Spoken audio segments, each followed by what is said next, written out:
So maupay na aga sa inyo nga tanan. So ito yung last part ng aking video ng part 1. So talagang napakahirap at talagang tulala ako nung nakauwi ako sa bahay at basang-basa ako dahil sa kaganapan nitong part 2 na nahirapan kami nung pag-uwi dahil mas maalon, mas mahangin at talaga namang namatayan pa kami ng motor. So enjoy watching guys, and maupay na aga sa inyo nga tanan bayot sa isla. Ay maging kahapon.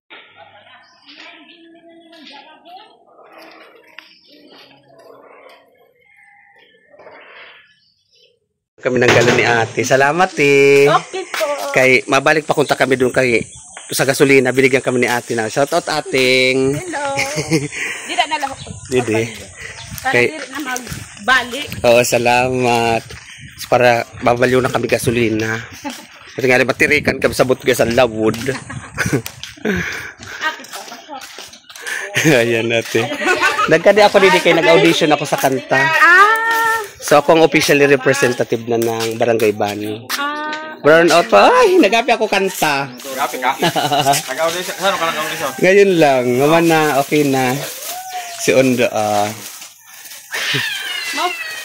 Mauli ka na? Mauli na. Sakay ka? Oh, may motor kami. Nuram ka.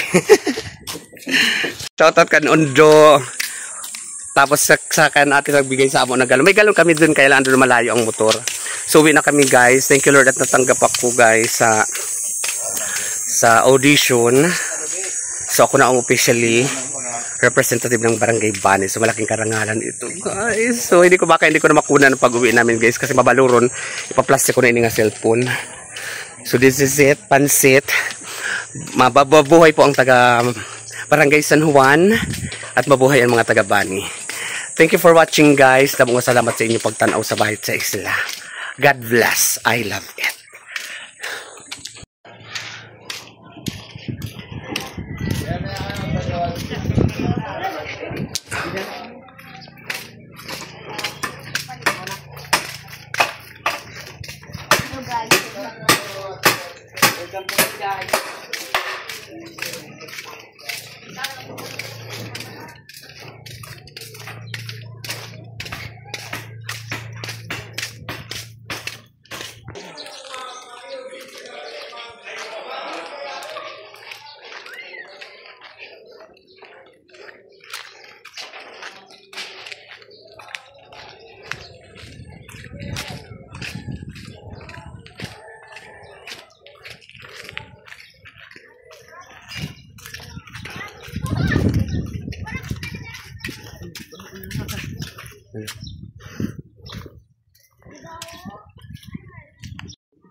At ito na nga guys, sa portion na naman na ito ay talagang wala na akong ginawa dyan kung hindi na lang ang magdasal na sana malampasan namin ang super alo na part na ito at talaga namang kasi napakaliit lang ng bangka namin at sana kayanin at makatawid kami sa ganitong panahon ng may low pressure area. So talagang dasal ako dyan ng dasal hanggat sa may nangyaring nga na hindi naming inaasahan at talaga namang takot ako kahit ako awang-awa din ako kay Tawiwi dahil talagang nakita ko naman talaga ang takot niya sa sarili niya at saka talaga siyempre mas bata pa yun siya, bata pa lang si Tawiwi. Talaga naman nakita ko awang-awa ako kasi siya ang driver ng motor at saka ako napasigaw na lang talaga ako guys. Namatayan kami ng motor dyan pa sa malalim ay sa Mabalon. So nagpiliw muna kami didi kay puno ng tubig, hindi naman na puno, napasukan ng tubig.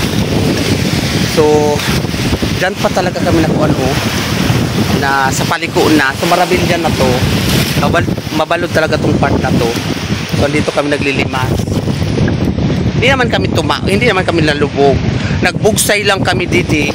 Mula doon sa pinakamalud na yun, punta dito sa tabi. Kasi hindi na kami ninandara ng motor, guys. Pero at least safe kami, Lord. So ayan si Bibi kawawa. Mga basang-basa kami, guys. So ayan na, audition pa more. But salamat sa Diyos at nakapasa ako. At saka sana ang pasubok na ito ay malampasan namin papauwi. Ngayon ang simula ng hirap buhay. Ngayon gugugin mo ng tamang mahusay. Maging aral bawat mali. Ngayon ang pagkakataon.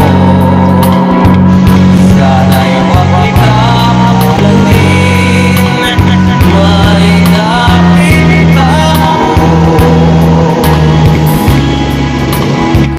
So ditong part kami nasiraan kahit malalaking bangkay talaga nahihirapan sa pagdaan dito. Tapos nung naandaran kami guys, ay nasiraan naman kami dito mismo sa tapat nila Ate Vilma, ni Kuya Badoy.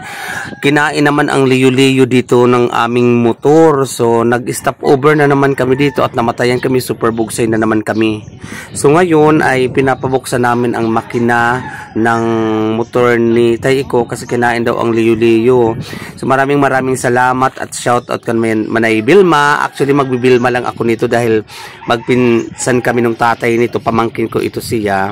Parang paggalang na lang ay nag-aati talaga ako sa kanila. At kan Munoy Badoy dahil talagang walang atubiling inayos nilang makina.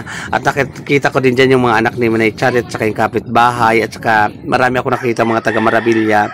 So inaayos na dyan yung liyo-liyo ba yan? Yung basta sa makina kinain daw. Subuti na lang at dyan kami na sa tapat nila ng dagat na kaya talagang super pasalamat ako sa kanila. Kaya laro pa man doon. Umakad din na kami. Umaram na ini.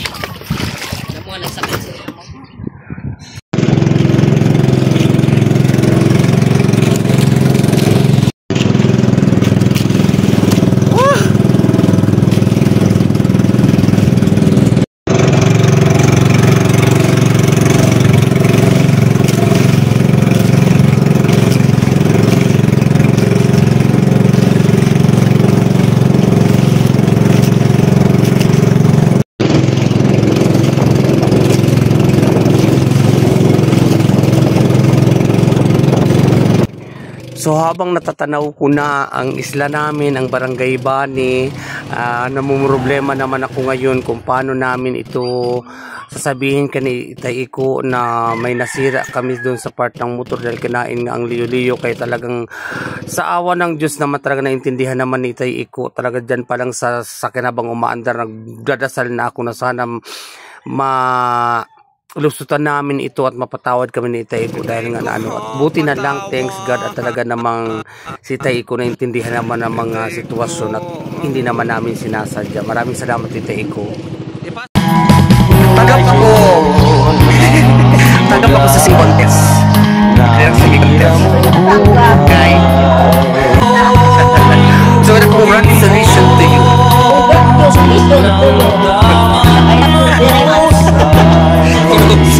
Oh God, ang dami namin pinagdaanan.